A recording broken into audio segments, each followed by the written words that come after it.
Nirina Zubir sakit hati saat mengetahui mantan asisten rumah tangganya, Riri Hasmita, hidup mewah. Pasalnya kemewahan yang ditunjukkan Riri adalah hasil dari penggelapan sertifikat tanah almarhumah ibundanya yang baru ia ketahui 2 tahun belakangan ini.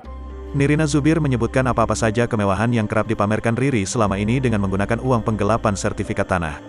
Dia beli mobil baru, dia jalan-jalan ke luar negeri, dia sekolahin adiknya ke luar negeri dengan uang yang diduga dari penjualan tanah dan segala bisnis dia, kata Nirina Zubir di Polda Metro Jaya, Jakarta Selatan, Rabu, tanggal 17 November tahun 2021. Itu makanya yang saya mau sama lawyer saya untuk kawal ini, selesaikan ini agar hal-hal ini yang bikin saya sakit, ungkapnya. Nirina Zubir dan kakak-kakaknya ingin masalah ini diusut tuntas dan para pelaku bisa mendapat hukuman setimpal. Sebab, ia selalu sedih membayangkan almarhumah Ibu Naya meninggal dunia dalam keadaan tidak tenang.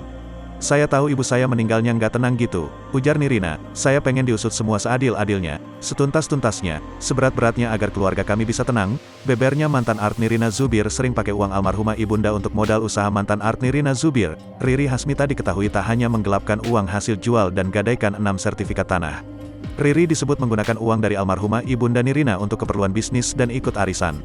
Namun hal itu belum dilaporkan oleh Nirina Zubir yang saat ini ingin fokus menyelesaikan kasus mafia tanah yang menjeratnya.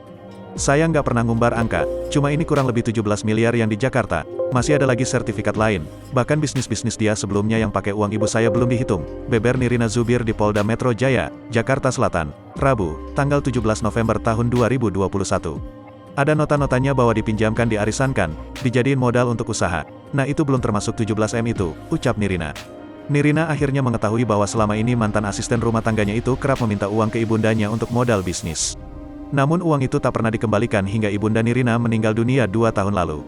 Sebelumnya saya tahu juga dia menggunakan uang ibu saya untuk bisnis angkot, arisan, ini itu, ucap Nirina.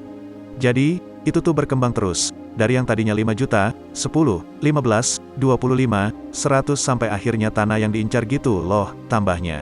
Nirina Zubir bertekad untuk menyelesaikan masalah penggelapan tanah dan pemalsuan surat yang diduga dilakukan mantan artnya bersama suami dan oknum PPAT. 5 orang dilaporkan oleh Nirina dan kakak-kakaknya dalam masalah ini. 3 diantaranya sudah ditetapkan sebagai tersangka dan ditahan.